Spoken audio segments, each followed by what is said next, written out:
غیر مسلمان دانشور، غیر مسلمان معزز جس کی عزتیں تھی دنیا میں، آج بھی ان کے نام بڑے عزت سے لیے جاتے ہیں، وہ لوگ ہمارے نبی کی شان میں ایسی باتیں کہتے ہیں کہ ہم چونک جائیں کہ واہ، حق تو وہ ہے، ایک مشہور جملہ ہے اردو میں، حق تو وہ ہے جو سر چڑھ کر بولے.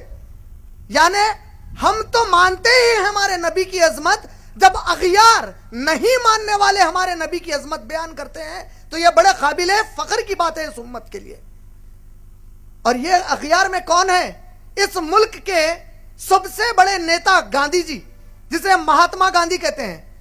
وہ 1920 میں 1920 میں ینگ انڈیا نامی ایک میگزین کو انٹرویو دے رہے تھے، اور ان سے جب سوال کیا گیا کہ وہ محمد صلی اللہ علیہ وسلم کے بارے میں ہم نے سنا ہے کہ آپ کوئی کتاب پڑھ رہے ہیں محمد صلی اللہ علیہ وسلم کی سیرت پر، تو اس کے بارے میں آپ کا کیا خیال ہے؟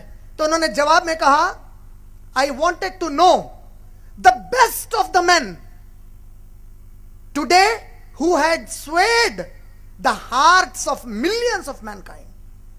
میں جاننا چاہتا تھا آج اس ذات کے بارے میں، اس انسان کے بارے میں، تمام اچھے انسانوں میں ایسے انسان کے بارے میں.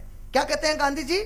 میں تمام انسانوں کو چھنی سے چھان رہا تھا کتابوں میں کہ وہ کون سا سب سے پیارا انسان ہے جس کی زندگی اتنی متاثر کن ہے کہ اس نے کروڑہا لوگوں کے دل کو بہا لے گیا ہے، جس کے کہنے پر کروڑہا لوگ اپنی جان دینے تیار ہیں. I wanted to know the best of the men today who had swayed the hearts of millions of mankind. اور وہ کچھ دیر کے بعد کچھ اور جملے کہتے ہیں، اور اس کے بعد کہتے ہیں I was convinced, or rather I was more than convinced. میں بہت زیادہ اس بات سے مطمئن ہو گیا تھا کہ it was not the sword that won the place for Islam in those days in the scheme of life. Gandhi جی کہتے ہیں جب میں نبی کی سیرت پڑھ رہا تھا محمد صلی اللہ علیہ وسلم کی، ان کی حیات طیبہ، ان کی لائف سٹوری، ان کی بایوگرافی پڑھنے کے بعد میں اس بات پر پورے اطمینان سے نتیجے پر پہنچا کہ تلوار کے زور سے اسلام اس زمین پر نہیں پھیلا، بلکہ it was the rigid simplicity. یہ اس نبی کی انتہائی درجے کی سادگی تھی. It was the rigid simplicity, the utter self-effacement. وہ میرے نبی صلی اللہ علیہ وسلم کا بڑا ہی بھرپور عزم تھا، قابل اخلاق عزم، جس میں ذری ریا نہیں ہے، جس میں ذرا تکبر نہیں ہے، انتہائی سادگی ہے کیفیت میں. The scrupulous regard for the oaths. جو وہ وعدہ کرتے تھے اس پر جس طرح وہ قائم رہ کر دکھاتے تھے.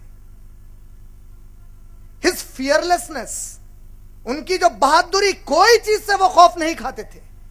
His intrepidity, وہ بڑے ہی دلیر تھے. His devotion to his family and the friends around him, ان کا جو گھلنا اور ملنا تھا ان تمام لوگوں کے ساتھ جو ان کے خاندان والے تھے اور جو ان کے صحابہ تھے.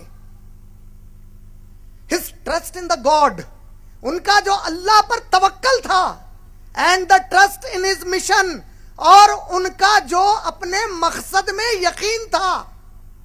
دیز، یہ وہ چیزیں ہیں، اینڈ ناٹ دا سورڈ، اور وہ ہرگز تلوار نہیں ہے.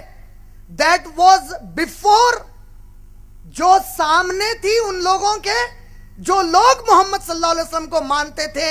اور اس نبی صلی اللہ علیہ وسلم کی ذات مبارک کی خوبیوں کی وجہ سے گاندھی جی کہتے ہیں کہ ان کے ماننے والے بڑے سے بڑے مشکلات کو آسانی سے ختم کر دیتے تھے. اور وہ پھر کہتے ہیں I was sorry, میں بڑا مایوس ہو گیا. When I did not have anything more to read after the second volume on this great life of Muhammad صلی اللہ علیہ وسلم. میں بڑا مایوس ہو گیا جب میری دوسری جلد سیرت النبی جو کتاب سے پڑھ رہا تھا وہ ختم ہو گئی، اور اس کے بعد اس عظیم سیرت کے بارے میں پڑھنے کے لیے میرے پاس اور کچھ بھی بچا ہوا نہیں تھا.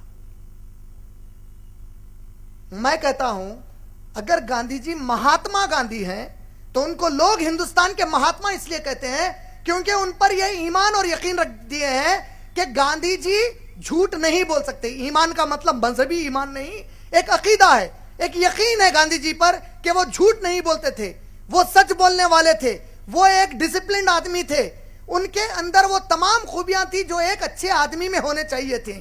اب اگر گاندھی جی محمد صلی اللہ علیہ وسلم کی یہ تعریف کر رہے ہیں تو اس کی صرف دو وجوہات ہو سکتی ہیں. ایک وجہ وہ حقیقت میں محمد صلی اللہ علیہ وسلم کی عظمت بیان کر رہے ہیں, دوسری وہ یا تو جھوٹے اور دوغلے ہیں اور بیوقوف لوگوں کو بنا رہے ہیں. اور جہاں تک گاندھی جی کے بارے میں جو کچھ ہم پڑھتے ہیں, میرا یقین یہ ہے کہ گاندھی جی جیسی شخصیت ڈھکوسلے اور دوغلے لاڑ انسانوں سے نہیں کر سکتے, بلکہ وہ اس بات کو یقین سے کہہ رہے تھے کہ محمد صلی اللہ علیہ وسلم ایک عظیم شخصیت ہے.